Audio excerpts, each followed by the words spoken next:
우리가 신앙생활 하면서 흔히 경험하는 것 두 가지 나누려고 합니다. 예수님 믿는 것 때문에 오는 어려움, 그리고 또 은혜 받을 만한 때가 주어졌음에도 불구하고 분별하지 못하고 그 은혜의 손길을 붙잡지 못하는 것, 그 두 가지를 나누려고 합니다.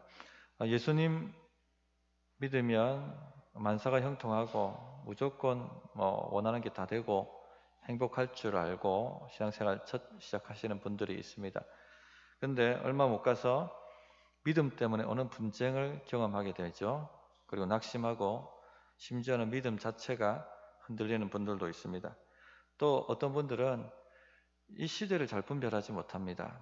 지금이 은혜를 주시는 때인데도 불구하고 여전히 자기 방식대로 고집하고 자기 힘으로 살려고 발버둥 치고 그렇게 주님이 내비신 손길을 붙잡지를 못합니다. 영적인 무지, 영적인 안일함 이렇게 말씀드릴 수가 있겠습니다.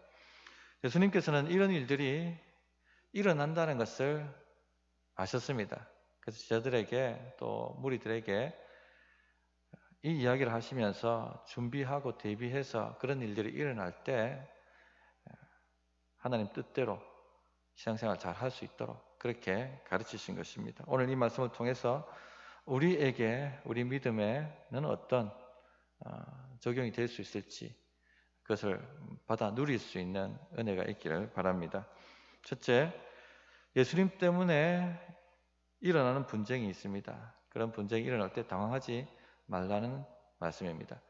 앞에서도 말씀드렸습니다만 예수 믿으면 만사가 형통하고 원하는 대로 다 되지 않습니다. 현실은 절대 그렇게 되지 않습니다.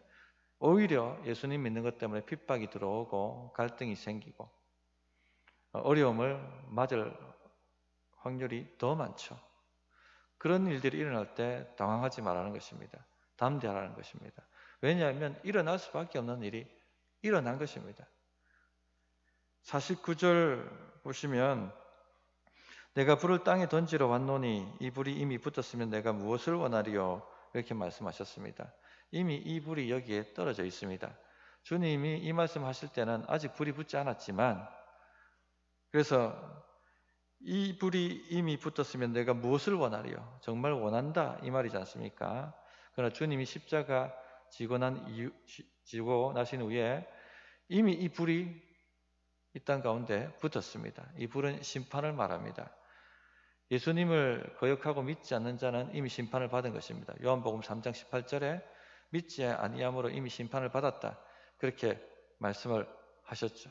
그런데 이 심판받은 자들이 그냥 가만히 있는 것이 아니라 믿는 자들을 핍박합니다. 그래서 복음은 반드시 분쟁과 분열을 일으킬 수밖에 없다는 것입니다. 51절 보면 내가 세상에 화평을 주러 온 줄로 아느냐? 내가 너에게 이르노니 아니라 도리어 분쟁하게 하려 함이로라. 이렇게 말씀하셨습니다. 복음은 오직 한 길만 말하죠. 예수 그리스도만이 길이라고 말씀합니다. 다른 이름은 없고 다른 길은 없습니다. 그래서 믿음에 있어서는 타협이나 양보가 있을 수 없는 것이죠. 누구든지 사람 앞에서 나를 시인하면 나도 하늘에 계신 내 아버지 앞에서 시인할 것이고 누구든지 사람 앞에서 나를 부인하면 하늘에 계신 내 아버지 앞에서 나도 부인하리라 말씀하셨습니다. 그래서 복음의 신앙은 결코 타협이나 양보가 있을 수가 없습니다. 이런 복음의 배타성 때문에 복음이 들어가는 곳마다 분쟁과 분열이 일어날 수밖에 없다는 것입니다. 인간 관계 가운데 가장 끈끈한 관계가 가족 간의 관계입니다. 피는 물보다 진하다고 말하고 피는 포도주보다 진하다 이렇게 말씀을 합니다. 그러나 이 가족 관계보다 더 진한 혈연보다 더 진한 피가 있죠. 바로 예수 그리스도의 피입니다. 우리를 위해서 십자가에 쏟아주신 그 피, 그 사랑을 믿기 때문에 가족이 핍박하고 반대한다 할지라도 주님을 부인할 수가 없는 것이죠. 아버지나 어머니를 나보다 더 사랑하는 자는 내게 합당하지 아니하고 아들이나 딸을 나보다 더 사랑하는 자도 내게 합당하지 아니하며 가족 관계보다 더 진한 관계가 바로 주님과 우리와의 관계입니다. 그래서 가정에서부터 복음 때문에 분쟁이 일어날 것이다 말씀을 하셨습니다. 52절 53절 이후부터 한 집에 5사람이 있어 분쟁하되 셋이 둘과 둘이 셋과 하리니 아버지가 아들과 아들이 아버지와 어머니가 딸과 딸이 어머니와 시어머니가 며느리와 며느리가 시어머니와 분쟁하리라 하시니라. 분쟁을 하되 셋이 둘과 둘이 셋과 하리라. 이것은 예수 믿는 사람은 예수 믿는 사람대로 연합하고 그렇지 않은 사람들은 그렇지 않은 사람대로 연합해서 분쟁과 갈등이 일어나게 될 것이다 하는 말씀입니다. 이처럼 가족 관계에서부터 분쟁이 일어난다라고 말씀하셨습니다. 그러므로 당황하지 말고 낙심하지도 말고 오히려 담대하게 끝까지 주님을 바라고 나아가라는 것입니다. 물론 우리는 우리 가족 관계 안에서 화평을 추구해야 합니다. 할 수 있는 대로 화평을 추구해야 합니다. 화평한 관계를 만들어 가야 되는 거죠. 친절해야 되고 오래 참아야 되고 분노하지 않아야 되고 무례하지 않아야 됩니다. 심지어 가족 중에 핍박을 하는 사람이 있다 할지라도 끝까지 오래 참고 온유하고 온화한 마음으로 그렇게 대해야 하는 것입니다. 주 예수를 믿으라 그리하면 너와 내 집의 구원을 받으리라 하는 이 약속의 말씀을 붙들고 끝까지 기도하고 기회가 되는 대로 복음을 전파하고 그렇게 해가야 합니다. 그러나 어떤 경우라도 복음의 진리를 타협하거나 양보해서는 안 됩니다. 온유하고 오래 참지만 어떤 경우라도 복음의 진리 양보하거나 타협해서는 안 되는 것이죠. 만약 복음의 진리를 양보하거나 타협하면 가족이 구원받을 기회를 날려버리는 것입니다. 그 복음을 붙들고 살아가는 모습, 그 복음을 붙들고 이기고 견디는 모습을 통해서 가족들에게 복음이 증거되는 것입니다. 그런데 타협해버리게 되면 그 구원의 기회를 날려버리는 것이죠. 예수님은 예수님을 믿고 따르는 자들이 받아야 할 대가를 감추시지 않으셨습니다. 뭉게뭉게 무지개 구름을 제시하신 것이 아니고 예수님 믿는 사람들이 받아야 될 대가가 크다는 것을 공개적으로 미리 말씀하셨습니다. 그러므로 우리가 참된 믿음을 가진 참된 신자라는 것을 증거해야 합니다. 어떤 곤욕을 치르든지 어떤 손해를 보든지 간에 오직 주님을 따라가는 믿음을 보여서 참된 신자라는 것을 증거해 가야 하는 것입니다. 좀 더 범위를 좀 넓혀보도록 하겠습니다. 우리 시대는요, 종교 간의 화해, 종교 간의 평화를 추구해야 한다라고 말하는 시대입니다. 이것이 오늘날 교회가 경험하고 있는 새로운 핍박이에요. 또 새로운 압박이다 할 수 있겠습니다.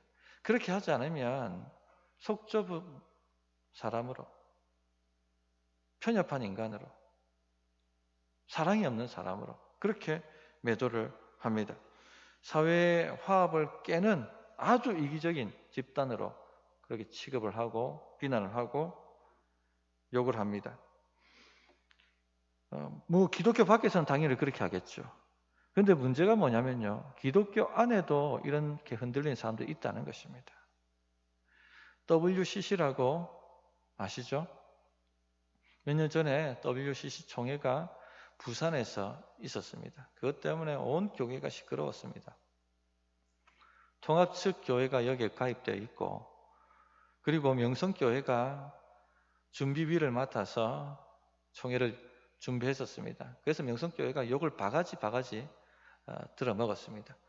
WCC의 문제가 무엇입니까? 종교다원주의를 받아들여서라도 종교 간의 화합을 하자는 것이죠. 신앙이 다르고 교리가 다르고 복음이 다르고 진리가 달라도 심지어 종교가 달라도 화해하자, 화평하자, 그렇게 주장을 하는 것입니다. 이것을 유식한 말로 에큐메니컬 운동이라고 합니다. 교회 일치 운동. 그러나 영적으로 보면은요, 짬뽕 운동입니다. 짬뽕 운동, 잡탕 운동이라고 할 수 있겠습니다. 성도님들, 복음을 희석시키는 화해나 복음을 희석시키는 평화는요, 참된 평화가 아닙니다. 그런 평화는 일어날 수가 없습니다. 종교 간 화해, 말은 정말 그럴듯하고 좋아 보이는데 그럴 수가 없는 것이죠. 로마 가톨릭은 예수만 믿어서 구원받을 수 없다고 말합니다. 예수님 믿는 것 플러스 선한 행위를 해야 되고 공로를 쌓아야지 하나님 나라에 들어갈 수 있다고 말합니다. 그러나 성경은 뭐라고 말씀하고 있습니까? 사도 바울은 뭐라고 증거하고 있습니까? 오직 예수, 오직 은혜, 오직 믿음이라고 말합니다. 어떻게 이 다른 복음이 하나가 될 수 있고 일치가 될 수 있고 화평을 이룰 수가 있습니까? 말도 안 되는 일이죠. 모든 종교는 모양이 다를 뿐이지 결국은 정상으로 올라가면 하나님께 이르게 되는 길이다. 그래서 어떤 종교를 믿고 어떤 형태의 신앙을 가지든지 간에 열심히 마음을 다해서 믿고 나아가면 나중에 정상에서 다 만나게 되고 다 구원받게 될 것이다 라고 말하는 종교다원주의 사상하고 오직 한 길, 예수 외에는 다른 이름이 없다라고 말하는 복음하고 어떻게 하나가 될 수 있고 평화를 이룰 수가 있습니까? 이 말도 안 되는 일이죠. 바울 사도께서는 결코 화평을 위해서 진리를 팔아먹지 말아야 한다 하는 것을 경고하셨습니다. 갈라디아서 1장 8절에 그러나 우리나 혹은 하늘로부터 온 천사라도 우리가 너희에게 전한 복음 외에 다른 복음을 전하면 저주를 받을지어다. 타협해서는 안 된다라고 말씀하고 있는 것이죠. 고린도후서 6장 14절부터 16절에는 또 이렇게 말씀하십니다. 너희는 믿지 않는 자와 멍에를 함께 매지 말라. 의와 불법이 어찌 함께하며 빛과 어둠이 어찌 사귀며 그리스도와 벨리알이 어찌 조화되며 믿는 자와 믿지 않는 자가 어찌 상관하며 하나님의 성전과 우상이 어찌 일치가 되리요. 편협한 기독교인이라고 분열을 조장하는 기독교인이라고 비난받을지 몰라도 그렇게 비난합니다. 그럼에도 불구하고 우리는 이런 식의 화합은 이루어질 수 없다라고 믿습니다. 화해, 평화를 이야기하면서 주님은 사랑하라고 했는데 사랑은 허다한 허물을 덮는다고 했는데 아니, 너무 기독교가 사랑이 없는 것 아닙니까? 그렇게 또 비난하시는 분들이 있습니다. 이렇게 말씀하시는 분은 적용을 잘못한 것입니다. 하나님의 말씀은 적용을 잘해야 하는 것이죠. 물론 우리는 모든 사람을 향해서 사랑해야 합니다. 심지어 원수까지도 사랑하라고 말씀하셨습니다. 우리와 종교가 달라도 우리와 교리가 달라도 그들을 향해서 사랑해야 합니다. 무례하지 않아야 되고 친절해야 되고 온유해야 하고 오래 참을 수 있어야 됩니다. 최근 복음을 전파한다고 사찰에 불을 내고 불상을 훼손해서 실형을 선고받은 사건이 있었습니다. 뉴스를 보셔서 다 아시죠? 어떻게 이렇게 기독교인이라고 하면서 무례할 수 있습니까? 이건 합당하지 않습니다. 그렇게 한다고 복음이 전파됩니까? 그렇지 않죠. 오히려 복음이 막힐 뿐입니다. 절대 우리는 다른 종교에 대해서 이런 식의 무례함을 내비쳐서는 안 되는 것이죠. 온유해야 하고 사랑해야 합니다. 그러나 중요한 게 뭐냐? 복음을 희석시켜서는 안 된다는 얘기입니다.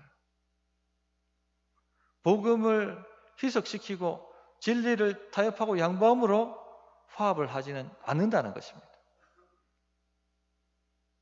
참된 사랑은 진리를 타협하거나 양보하지 않는 것이 참된 사랑입니다. 만약에 우리가 진리를 타협하고 양보하면 다른 복음이 있다는 얘기를 하고 있는 것이죠. 그러면은 그들이 구원받을 수 있는 기회를 날려버리는 것입니다. 참된 사랑이 아닌 것이죠. 참된 사랑은 진리와 함께 가는 것이 참된 사랑입니다. 그러므로 복음이 분쟁과 분열을 일으킨다 할지라도 우리는 담대하게 끝까지 어떤 욕을 들어먹더라도 이 진리를 고수해 갈 수 있어야 하겠습니다. 둘째, 다가올 시대의 징조를 분별하고 기회를 놓치지 말아야 한다 하는 말씀을 하셨습니다. 이 말씀은 제자가 아니라 무리들에게 하신 말씀입니다. 54절을 보시면 또 무리에게 이르시되 라고 말씀하셨죠. 교회 나온다고 모두가 제자가 아니에요. 예수님 따라들었던 많은 무리가 있었는데 그 가운데 제자 그룹이 있고 또 무리가 있었습니다. 제자는 예수님이 메시아신 줄 믿고 이 예수님께 전적으로 삶을 걸고 인생을 거는 사람들입니다. 자기를 부인하고 끝까지 주님을 쫓아가는 사람들이죠. 참된 신자들입니다. 그러나 무리들은 주님께 모여들기는 모여들었습니다. 주님이 일으키시는 표적을 보고 기뻐했습니다. 또 주님의 말씀을 들으면 마음에 그냥 위로가 되고 해서 좋아했습니다. 그러나 이들은 회의주의자입니다. 아직 의심하는 사람들이죠. 더 많은 증거가 있어야 된다고 말하고 더 많은 정보가 있어야 된다라고 그래야지 내가 인생을 걸겠다고 말하는 사람들입니다. 오늘날로 치면은 세상과 주님 사이에 양다리가 진 사람들입니다. 조금 믿음 때문에 손해를 보게 되고 믿음 때문에 곤란하게 될 처지가 되면 언제든지 발을 뺄 그런 태세를 하고 있는 사람들이죠. 그래서 나중에 상황이 안 좋아지자 바리새인과 합세해서 예수님을 십자가에 못 박으라고 소리치게 된 것입니다. 성도님들, 교회 다닌다고 모두 제자가 아니에요. 우리 가운데는요 여전히 회의주의자들이 있습니다. 주님께 인생을 전적으로 걸지 않습니다. 여전히 자기 뜻대로 살고 자기 힘으로 살아내려고 하죠. 어렵고 힘들 때 그냥 하나님이 좀 도와주시면 된다, 이런 생각을 가지고 신앙생활을 하십니다.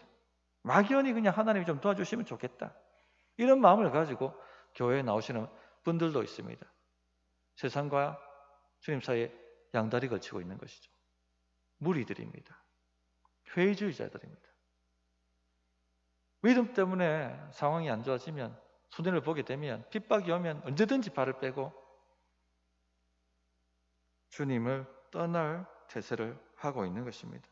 이런 회의주의자들이 이 세상의 징조는 잘 분간합니다. 그러나 다가올 시대의 징조는 분간하지 못합니다. 주님은 그것을 지적하셨습니다. 54절, 55절을 보시면 또 무리에게 이르시되 너희가 구름이 서쪽에서 있는 것을 보면 곧 말하기를 소나기가 오리라 하나니 과연 그러하고 남풍이 부는 것을 보면 말하기를 심히 더우리라 하나니 과연 그러하니라. 자, 유대 지역 서쪽에서 바람이 분다, 구름이 있다. 유대 지역 서쪽이 어디입니까? 지중해죠. 지중해 바다에서 구름이 한 조각 구름이 떴다 하는 것은 곧 소낙비가 들이닥칠 것이다 하는 것이 징조입니다. 사인입니다. 유대 지역에 사는 사람들은 경험적으로 알고 있습니다. 서쪽에서 구름이 딱 뜨면 오늘 소낙비 좀 있으면 몰아닥치겠네, 먹구름이 몰려오겠네, 아는 것이죠. 엘리야가 갈멜산에서 비가 오기를 기도할 때 사원에게 쫓아가서 저 바다 쪽에서 구름이 뜨는지 보라고 얘기하지 않습니까? 그리고 한 조각 구름이 뜨면, 손바닥만한 구름이 뜨면 됐다, 비가 오겠구나 알았던 것처럼 이것이 징조고 사인이었습니다. 또 남풍이 불면 곧 뜨거운 바람이 몰려와서 모든 농작물들을 태우겠다 하는 것을 알 수 있었습니다. 왜냐하면 유대 지역 남쪽은 사막이거든요. 거기서 바람이 분다는 것은 곧 뜨거운 바람이 들어닥칠 것이다 하는 것을 아는 것이죠. 이런 것을 통해서 지금 막상 먹구름이 몰려오고 장대 같은 비가 쏟아지고 뜨거운 바람이 막 모든 걸 태우고 안 할지라도 이런 사인과 징조를 보고 미래를 대비합니다. 농작물을 어떻게 관리해야 할지 이런 부분들을 결정짓죠. 우리 시대도 마찬가지입니다. 우리 시대도 회의주의자들은 정확하게 세상을 분별합니다. 날마다 뉴스를 통해서 일기예보가 나옵니다. 오늘은 비가 오는지 아니면 미세먼지 농도가 어떻게 되는지, 그러면요 대비합니다. 약속을 어떻게 잡아야 될지, 외출은 어떻게 해야 될지 인생을 거는 거죠. 조정을 합니다. 또 매일 뉴스에 이 세계 경제와 한국의 경제 상황이 전해집니다. 막상 지금 닥치지 않았다 할지라도 그 일을 가지고 우리는 미래를 대비하고 판단하고 삶을 조정합니다. 지금 아파트를 사야 될지 어디에 투자해야 될지 고민하고 하죠. 요즘 주식 열풍이라고 하지 않습니까? 주식도 시세가 오르고 내리는 것을 잘 예의주시하고 또 지금 경제 상황들을 잘 보고 해야 될지 말아야 될지 어디 투자해야 될지를 고민하고 판단합니다. 이 세상의 징조는 아주 잘 분간한다는 것이죠. 더 많은 정보가 있어야 되겠다. 좀 더 살펴봐야겠다. 그렇게 회의주의자처럼 말하지 않습니다. 왜냐하면 타이밍이 중요하다는 것을 알기 때문에 버스 떠난 후에 손 흔들어봤자 아무 소용없다는 것을 아니까 이 조그만 조각만 보더라도 어떻게 될 것이다 하는 결론을 분명하게 알고 거기에 인생을 걸고 삶을 조정한다 하는 얘기입니다. 그러나 영적인 문제에 있어서는요, 다가올 시대의 징조에 대해서는요 분간하지 못합니다. 아예 관심조차 없습니다.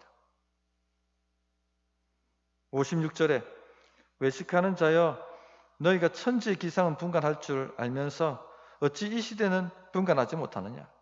이 시대는 메시아가 오셔서 복음을 전하는 오늘 우리 시대를 말합니다.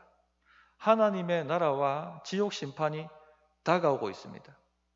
바로 이 시대에 결정이 납니다. 결판이 납니다. 하나님 나라에 들어갈 것인지 아니면 지옥 구덩이에 들어가는 인생이 될 것인지 이 시대에 주님을 영접하고 맞아들임을 통해서 결판이 나는 것입니다.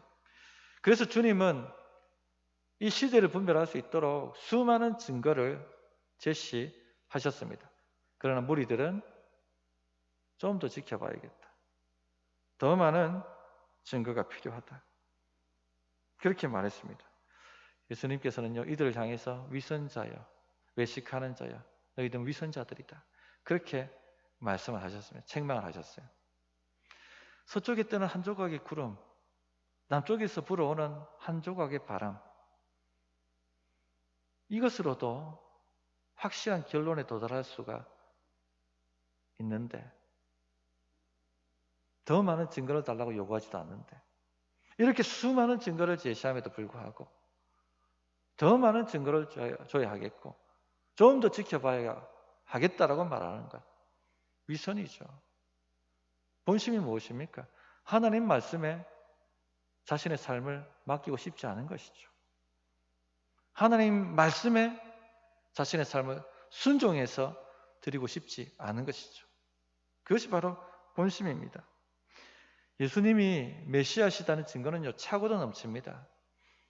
주의를 가지고 인생을 돌아보고 성경 말씀을 살펴본다면 증거는 차고 넘치죠. 그 당시만 해도 증거는 차고 넘쳤습니다. 세례 요한의 증거, 성전에서 기도하던 시몬과 안나의 증거, 베들레헴 목자들의 증거, 예수님이 직접 일으키셨던 표적과 기사, 이적의 증거, 귀신이 떠나가고 병자들이 낫고 죽은 자가 살고 오병이어로 5,000명을 먹이고 7병이어로 4,000명을 먹이고 이런 일들이 일어났다. 어떻게 더 많은 증거를 달라고 요구할 수가 있겠습니까? 그들은 원하지 않았습니다. 알고 싶어 하지도 않았습니다. 왜 그렇습니까? 주님이 메시아라는 걸 인정해야 한다면 자신이 죄인이고 자기가 즐겨 추구하던 이 죄를 내려놓아야 한다는 것을 알기 때문이죠. 자기 욕망을 꺾어서 포기해야 하고 자기 고집을 꺾어서 주의 뜻에 순복시켜야 한다는 것을 알기 때문에 굴복하기 싫어서 하지 않는 것입니다. 더 죄악의 낙을 누리고 싶고 더 자기의 욕망을 탐닉하고 싶고 계속 자기 고집대로 살아보고 싶고 그게 좋아서 안 하는 것입니다. 단지 주님은 진이처럼 좀 필요할 때 나타나셔가지고 좀 도와주시면 되지. 왜 꼭 자기를 부인하고 십자가 지고 쫓으라고 말하는가? 그게 싫다는 것이죠. 성도님들, 이처럼 무리는 이 세상은 분간할 줄 아는데 다가올 이 시대 징조는 분간하지를 않는다는 것입니다. 곧 심판의 소낙비가 몰려옵니다. 피할 기회를 주셨을 때 잡아야 되는 것이죠. 은혜의 손을 내미실 때 잡아야 되는 것이죠. 57절, 59절 그 말씀을 하십니다. 또 어찌하여 옳은 것을 스스로 판단하지 아니하느냐? 내가 너를 고발하는 자와 함께 법관에게 갈 때에 길에서 화해하기를 힘쓰라. 그가 너를 재판장에게 끌어가고 재판장이 너를 옥졸에게 넘겨주고 옥졸이 옥에 가둘까 염려하라. 내게 이르노니 한 푼이라도 남김없이 갚지 아니하고서는 결코 거기서 나오지 못하리라 하시니라. 자, 사람과 사람 사이에 문제가 생기면 최종 결판이 어디서 납니까? 재판장에서 나죠. 하나님과 사람 사이에 문제가 생기면 어디서 날까요? 마찬가지입니다. 주님의 재판장, 최후의 심판대 앞에서 결판이 납니다. 그럼 가장 현명한 해결책이 무엇일까요? 재판으로 끝까지 가기 전에 서로 화해하고 문제를 해결하는 것이 가장 현명하고 지혜롭고 좋은 해결책입니다. 하나님과 사람 사이의 해결책도 마찬가지입니다. 최후의 심판이 오기 전에 주님이 은혜의 손을 내미실 때에 기회를 주셨을 때 그 손을 잡고 해결하는 것이 가장 현명하고 지혜로운 해결 방법입니다. 언젠가 결정하겠지요. 그 언젠가는 우리가 원하는 때에 오지 않습니다. 기회는 지금 주어졌습니다. 이때가 은혜 받을 때라고 주님 말씀하셨습니다. 이때 손을 잡아야 되는 것입니다. 우리에게 주어진 시간이 언제 끝날지, 우리에게 주어진 기회가 언제 끝날지 우리는 모르기 때문에 지금 예수님께 전 인생을 걸어야 하는 것입니다. 말씀을 정리하겠습니다. 오늘 우리에게 일어나는 흔히 우리가 경험하는 두 가지 신앙 문제를 다루었습니다. 첫째, 예수 믿는 것 때문에 오는 분열과 갈등입니다. 진리를 절대 타협하지 마십시오. 진리를 끝까지 붙들고 나가야 합니다. 속 좁은 사람, 편협한 사람, 화합을 깨는 이기적인 사람, 사랑이 없는 사람이라고 비난할지 몰라도 흔들리지 마십시오. 당연히 와야 할 것이 온 것입니다. 그러나 언제든지 무리하지 않고 온유한 태도로 우리와 다른 사람들을 대해야 하겠습니다. 둘째, 시대를 분별하십시오. 하나님이 화평하자고 하실 때 그 손을 잡아야 합니다. 지금이 바로 은혜 받을 만한 때입니다. 특별히 이 코로나 시대 더 하나님 찾고 더 하나님 의지할 수 있는 절호의 은혜의 때입니다. 이때를 잘 분별하셔서 주님 손을 잡으십시오.